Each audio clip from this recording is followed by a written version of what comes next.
Previously on part 1 of Wish You Were Here. Hi, love. Is that you? You better not have stolen my spare key again. The words echo and dissolve into an oppressive quiet. No response. No familiar rustle of movement. Just stillness. Her heart pounds as she grips the baseball bat. It feels cold and reassuring in her hand. Hair bristles at the back of her neck, and goosebumps cover her arms. Each step toward the kitchen heightens the danger. Her muscles tense and eyes wide, scanning for any signs of life. She moves deliberately, nerves on edge and breath shallow. The hallway stretches before her, shadows growing in the low light. Turning the corner, her breath stops. There, in the kitchen, stands a stranger, a figure that does not belong. Aria freezes, adrenaline surging, confusion and fear colliding.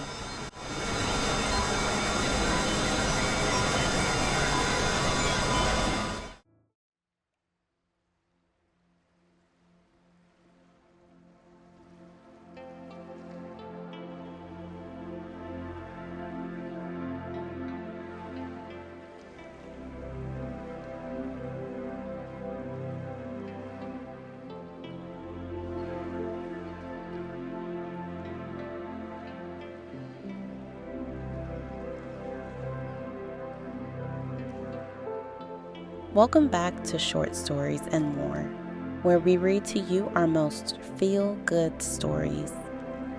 This evening, we continue our reading of Wish You Were Here. If you are new to this series, we strongly encourage you to watch our previous video. If you are returning, we thank you for your support. We ask that you sit back, hit the subscribe button, relax, and enjoy part 2.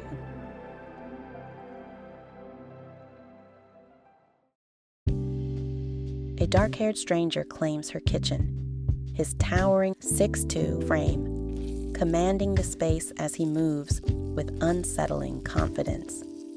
Pancakes sizzle on her grandmother's cast iron griddle. Morning light filters through the windows, catching his rich brown skin and highlighting the defined muscles of his forearms as he grips the spatula.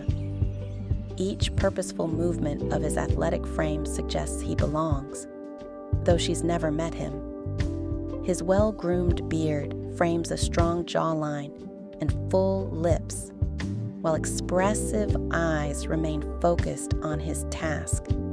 Sculpted shoulders beneath his fitted shirt hint at a carefully maintained physique, his presence both intimidating and magnetic.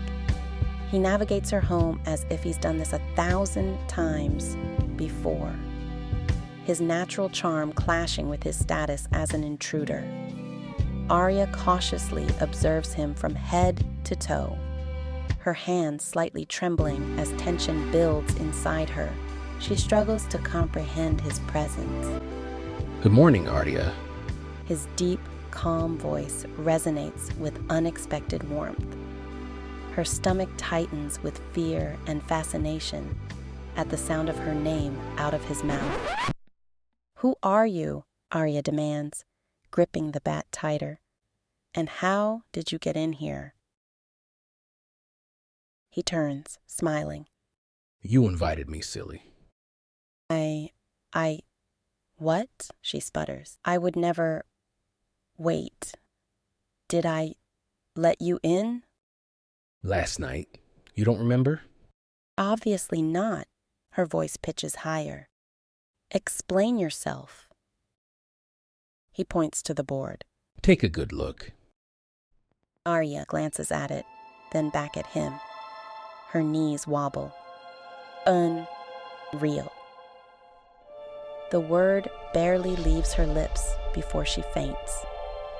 He catches her mid-fall, just inches above the floor.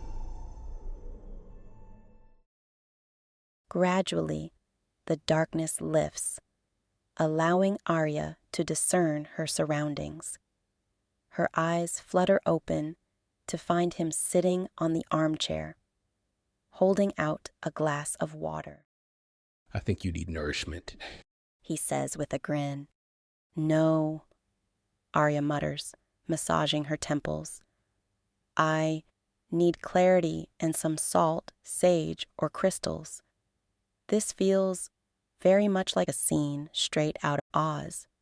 But there's no Glinda here to explain why a stranger is in my kitchen. Where's the good witch to guide me through this madness? He reclines. It's simple. You made a wish, and here I am. She stares at him, her mind reeling with confusion. Are you saying I somehow willed you into existence? I'm no magician. He chuckles softly, an enigmatic sound. Perhaps, in a way, your dreams have more power than you realize. Aria lets out a nervous laugh. The wine. It has to be the wine from last night. Because this isn't possible. Don't worry. I make a mean hangover cure and pancakes. He assures her with a wink. Right, Aria says warily. Like mysterious strangers just pop into kitchens and become personal chefs out of thin air.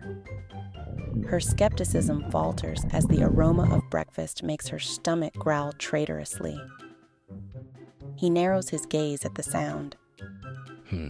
Your stomach seems sure. Shall we test the reality of these pancakes? Aria sinks into a chair, torn between disbelief and hunger. I'm still not convinced. This has to be the strangest morning of my life. Despite herself, she picks up a fork and takes a bite, savoring the sweet, buttery layers that melt in her mouth. The rich flavors of the food provide her with momentary solace. Please. I see this isn't easy for you, but consider the possibility. We could find our way into each other's hearts, He says, his tone gentle and patient. This is the bond you've always dreamed of.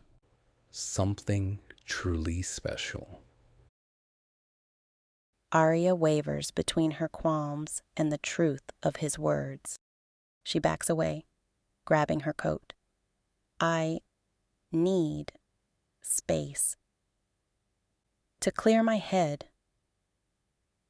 He nods hesitantly. Okay. Aria rushes out of the apartment into the crisp morning.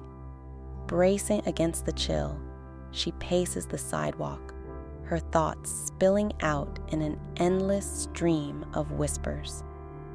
This isn't how it's supposed to happen. You meet someone at the grocery store, reaching for the same apple, or at the gas station, filling up your car. She lets out a sarcastic snicker. Magic isn't even real. I want normal, not. Her hands move vaguely in the air, not whatever this is. No matter how she rationalizes it, the situation feels impossible.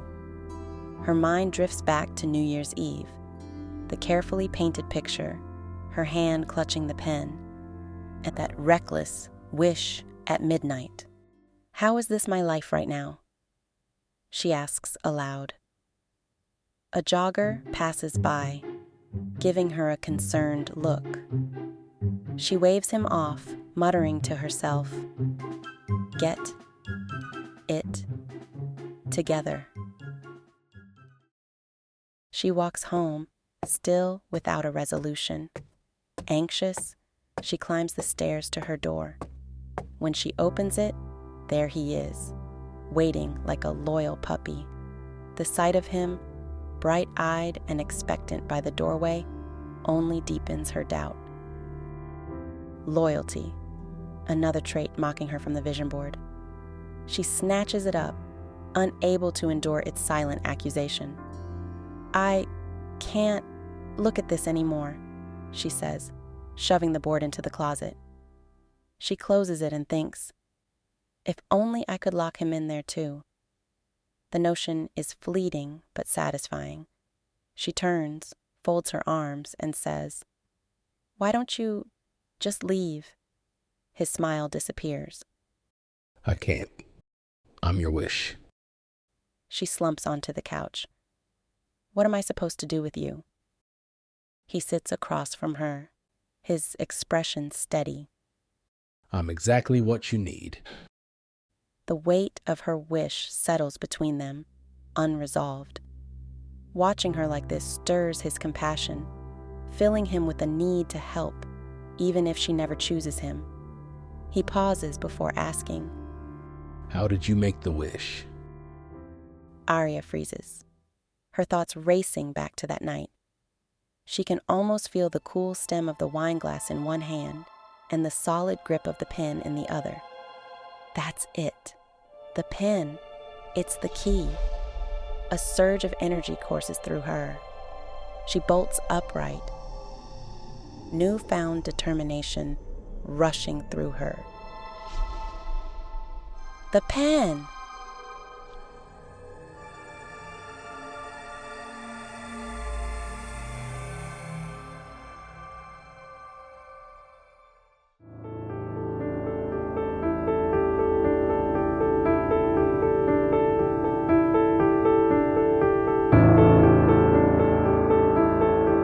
We hope you enjoyed this second part of our series. What do you think will happen next time? Leave us your thoughts, and until we read again, stay cozy.